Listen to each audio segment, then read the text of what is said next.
विमल बोलो सुबह केसरी, हर पल मनाओ केसरी त्योहार। दीप छोकर, ये हुआ था क्या महाराष्ट्र इलेक्शन में 5 बजे 58.22% था वोटर टर्नआउट, 11:30 बजे बढ़कर हो गया 65.02% और इसके बाद 23 तारीख को ये बढ़कर हो जाता है और ज्यादा, और टोटल वोटर्स के नंबर में फर्क आता है 76 लाख। ये महाराष्ट्र में हुआ सर कि नहीं हुआ? आज के मुद्दे पर सवाल से पहले देखिए, आपने मुझे 4 पॉलिटिशियंस के बीच में बिठा दिया है सर। ए पॉलिटिकल हो जाइए आप।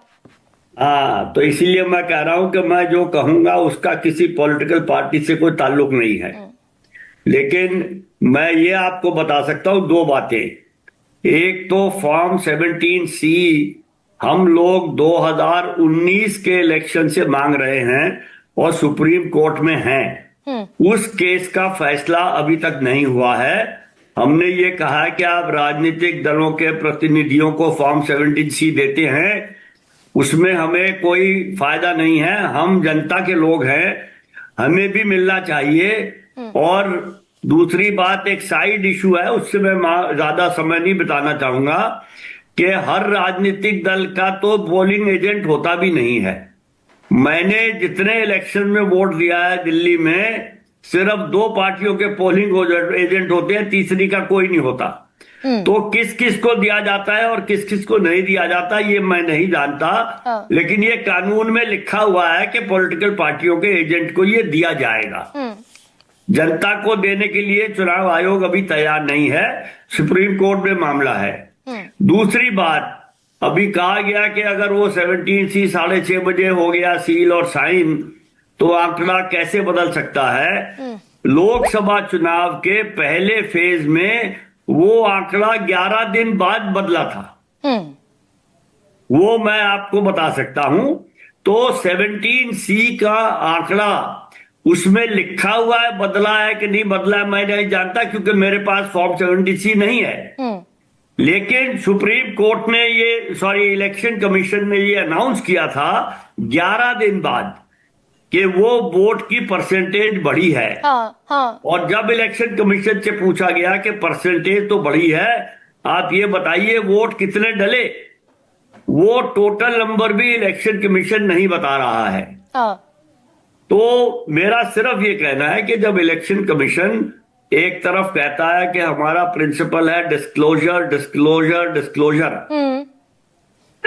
और वो फिर बातें खुल के नहीं बताता है। अभी देख लीजिए, हमने कल सुप्रीम कोर्ट में एक एप्लीकेशन लगाई है, उसमें मांगा है कि जो बिहार में 65 लाख लोग ड्राफ्ट इलेक्टोरल रोल में नहीं हैं, उनकी लिस्ट तो आपने दे दी, लेकिन ये नहीं बताया उनमें से कितने मरे हुए हैं, कितने स्थानांतरित हो गए हैं, कितनों के 2 जगह वोट रजिस्टर्ड है, ये नहीं बताया है। ये हमने मांगा है।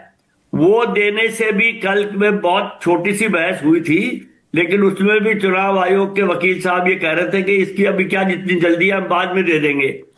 तो इलेक्शन कमीशन जो है वो सूचनाएं खुल के शेयर नहीं करता है। सर, ये जो राहुल गांधी ने आज एटम बम बड़ा फोड़ने वाले थे, atom bomb atom bomb atom bomb, ये जो कह रहे हैं 1,25,000 वोट फर्जी हैं, 40,000 वोट ऐसे हैं जिनके घर का पता नहीं, बहुत सारे वोट ऐसे हैं जो कहीं कहीं जगह पर, कहीं स्टेट में लिस्टेड है, कहीं बूथ में लिस्टेड है।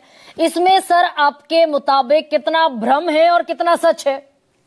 देखिए, क्योंकि राहुल गांधी ने ये कहा है और प्रेस कॉन्फ्रेंस में कहा है, पब्लिक प्रेस कॉन्फ्रेंस में कहा है, अगर राहुल गांधी ने कुछ गलत कहा है तो उसका चुनाव आयोग को तथ्यों के साथ खंडन करना चाहिए।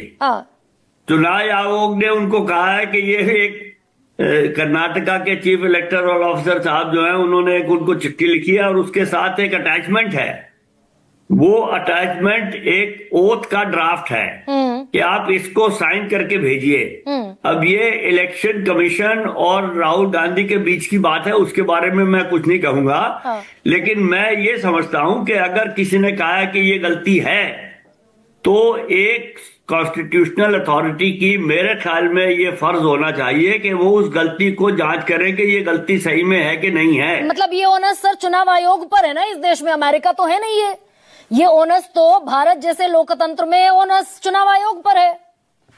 देखिए 23 जून 2025 तक तो था। हाँ 24 जून 2025 को इलेक्शन कमीशन ने ये कह दिया कि ये ओनस हमारे ऊपर नहीं है। हाँ ये ओनस उन्होंने नागरिकों के ऊपर डाल दिया है। इस चीज को लेके भी हमने सुप्रीम कोर्ट में अपनी पिटीशन में लिखा है कि ये ओनस हिंदुस्तान में 1950 से ये ओनस इलेक्शन कमीशन पे रहा है। ये ओनस वहीं रहना चाहिए। और साथ साथ मैं ये भी कहूंगा कि ये जो अभी बिहार में बूथ लेवल एजेंट की एक संस्था नई बनी है, वो राजनीतिक दलों के अपॉइंटेड लोग हैं। उनको ये अधिकार दिया गया था कि एक बूथ लेवल एजेंट रोज एवरी डे 50 एनरोलमेंट वो इन्यूमरेशन फॉर्म इकट्ठे करके भरवा के जमा कर सकता है। मेरे ख्याल में ये गलत है। इलेक्शन कमीशन को आज से पहले पिछले 25 साल से बार बार ये बात होती थी कि फर्जी वोटर, पॉलिटिकल पार्टियां अपने मेंबर को फर्जी वोटर बनवा देती हैं। अब इलेक्शन कमीशन पॉलिटिकल पार्टियों के अपॉइंटेड लोगों को ये अधिकार दे रहा है कि वो वोटर रजिस्टर करवाएं।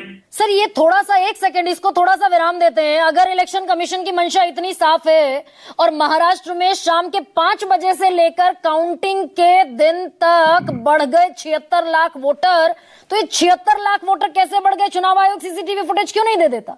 चुनाव आयोग ऑटोनोमस है लेकिन डिलीट कर देगा 45 दिन बाद सारे वीडियो फुटेज। चुनाव आयोग को जब हरियाणा पंजाब हाई कोर्ट ने आदेश दिया कि वो वीडियो फुटेज दे, उसके 10 दिन के अंदर अंदर कानून बदल दिया गया था कि वीडियो फुटेज नहीं दिया जाएगा। तो मैं वही कह रहा हूं, चुनाव आयोग सूचना खुल के नहीं देना चाहता। मैं उस बात पे कायम हूं। और वही बात जो आज राहुल गांधी ने कहा है, चुनाव आयोग को उसकी जांच करनी चाहिए और जांच करके बताना चाहिए ये ठीक है कि गलत है। अगर गलत है तो राहुल गांधी के विरुद्ध एक्शन होना चाहिए। अगर ठीक है तो उनको अपने सिस्टम को ठीक करना चाहिए।